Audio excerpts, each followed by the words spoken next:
Sulak nai juk van gwara I chan on nin juk drin gwara na hol in gen jit shweithli shojri Evon Peter oji washain Robertson ithli ga tanan gwi University of Alaska Fairbanks gut gwaltin I chan tanan chat o gut gwaltin.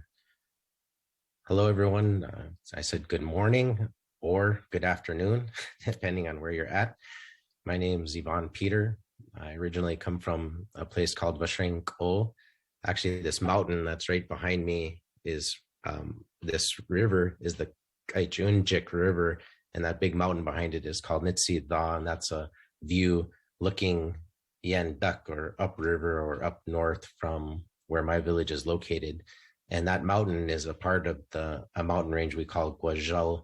And in English, they call it the Brooks Mountain Range. So if you're curious about where my village is at, it's way up in the mountains in the far north in the Arctic, well above the Arctic Circle. In English, they call my village Arctic Village. I think it was due to a lack of creativity and an inability of colonizers to pronounce the name Vashrain Ko.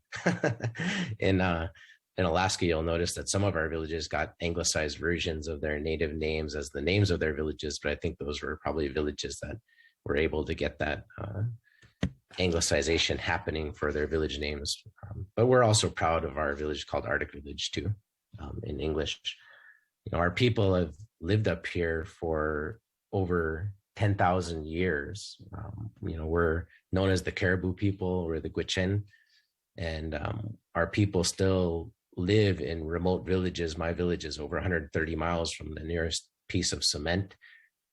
When I grew up there, there's no electricity. There's still no running water in the village, about 100 of us. And you could walk in any direction for over 100 miles and all you'll see is wild open land.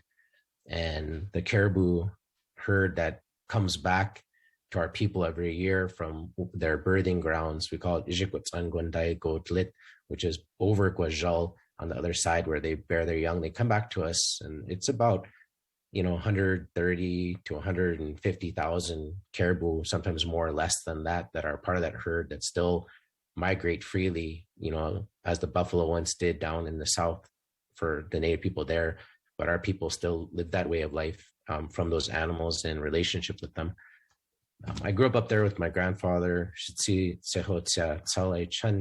Walter Peter, and my uncle Walter in a little cabin. And so that's where I come from. The Gwich'in are part of the Dene people. The Dene people are probably the part of a group of people that cover a broadest geographic expanse of any language family in the world.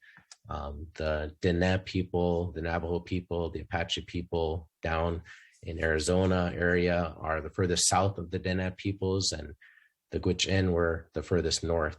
And there's about 47 indigenous nations that we're a part of among the Dene people. And so that's where I come from. Up here, our people have survived in some of the harshest conditions, that I think any humans on Earth have lived in for a long time. And the land here, taught us how to live in good relationship with the land and the animals, and even with one another, in order for us to sustain our livelihoods for those thousands of years. It's in my village, it's negative 55, negative 60 below Fahrenheit for sometimes weeks at a time. This winter it was, 30 below or colder for months at a time.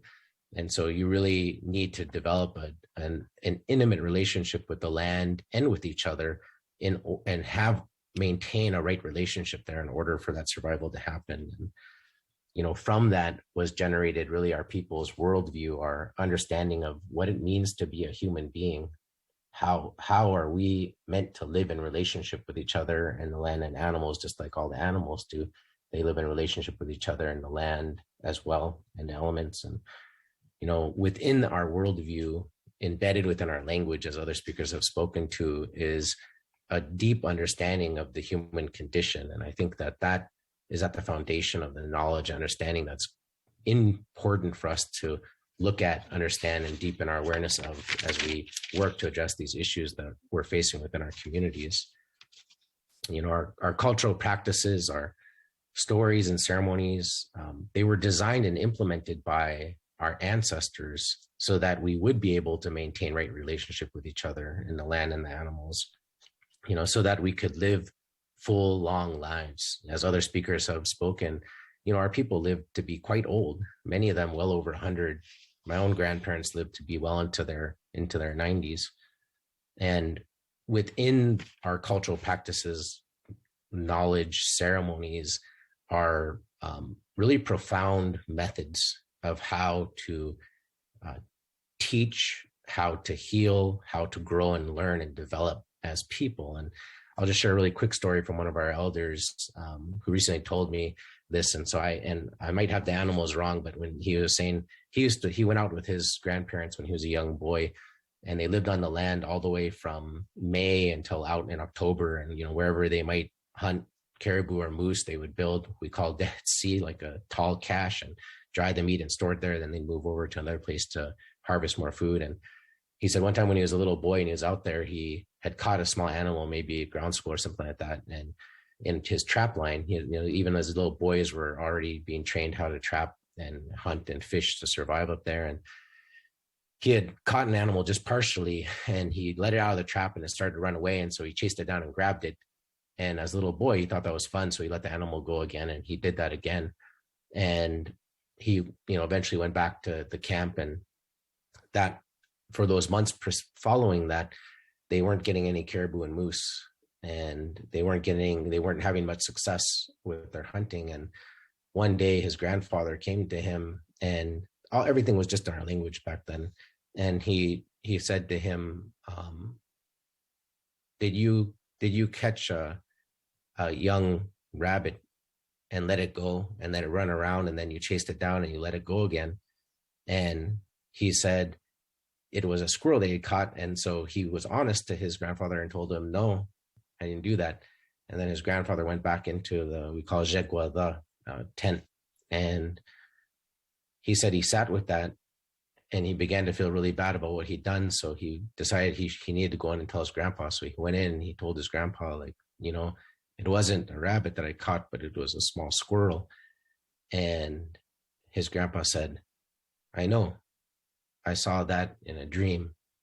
He said, and because of that, the other animals saw what had happened, and that's why we're not having the success rate now.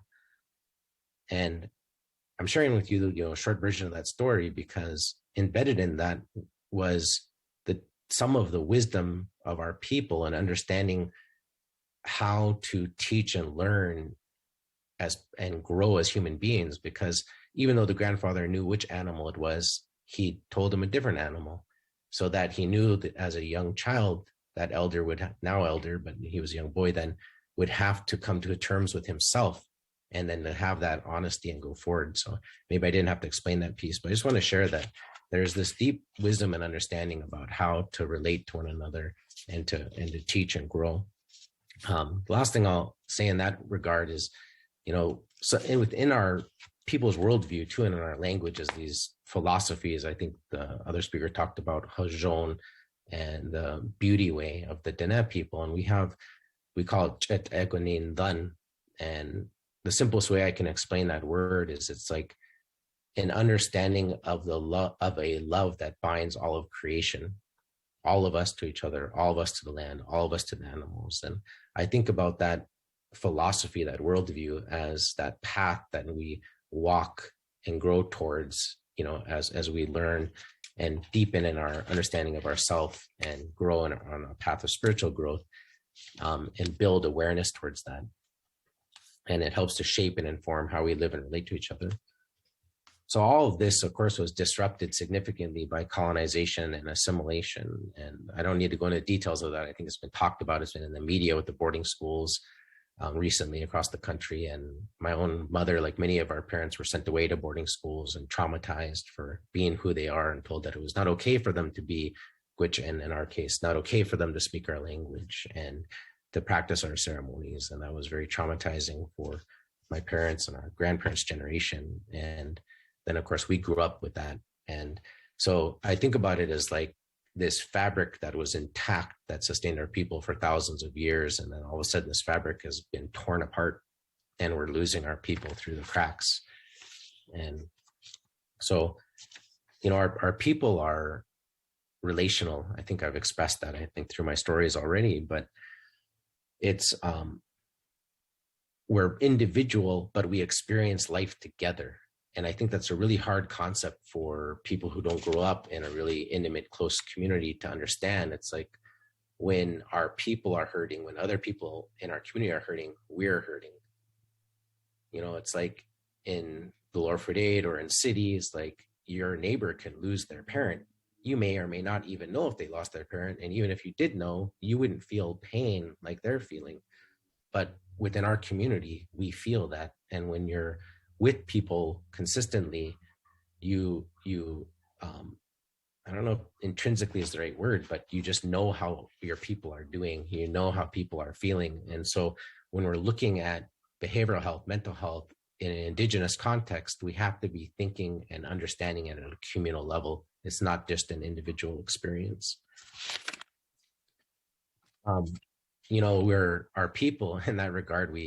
We share a collective now, and we share a collective future. That's another piece of thinking that I think is really important for us to get to. My great grandchildren will be hunting and fishing and living alongside some of my best friends' great grandchildren.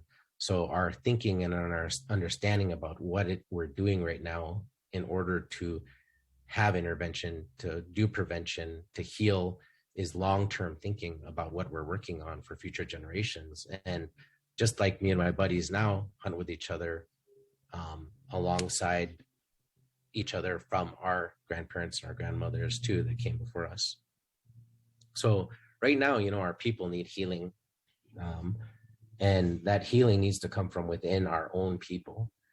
Like the knowledge, the experience, the skills, the understanding, it can only really come from within our people. And so in that way, like, our people need to be in leadership, whether it's in the context of research, education, teaching, any kind of interventions and preventions. Our knowledge bearers and culture bearers need to be front and foremost in helping to provide that guidance and understanding and insight, so that what we're doing has that impact over generations, which is what we're working towards. I think I only have a few minutes left, so a couple more thoughts I want to share is that, this, as the other speaker spoke about language, one of the things when you're learning your language, when you're going after your language, you have to build relationships with culture bearers and elders. And that's an incredible experience to build, because then all of a sudden this disconnect that occurred because of boarding schools and all of the things that were torn apart begin to get reconnected. And then as a learner, you begin on that journey of understanding our worldview, our teachings, the understandings that come from within our community. And you're building this healthy relationship with an elder and culture bearer, or maybe many of them. And so over time, it's that journey that helps you to get to those places and those points of realization about what it is that our people understand, how we think, how we see the world, how we walk. And I think about, how are we supporting those things to happen? And one of the previously, and it sounded like others talked about resources. There's just a significant lack of resources that are really supporting strength-based, culturally based, Indigenous-led approaches to prevention and intervention across the board at multiple levels. I think in language, that's a great example right now. I work at the university half-time, but then I also run a Gwich'in language nest. We call it Tanan Chato, where we're talking to just a few babies only through our language for 32 hours a week. And, it's dependent on donations. The parents have to pay pretty significant fees to allow their babies to be in there. And it's just like that across Indian country. We're just scraping together what we can in order to make sure that our languages can continue on, and that knowledge continues to be passed on. We have elders, I think, waiting, culture bearers waiting, young learners waiting, that if we had more resource, we'd be able to really advance that. for our people, we don't even have a comprehensive dictionary yet for our language. So we're still at that level of doing a lot of that documentation.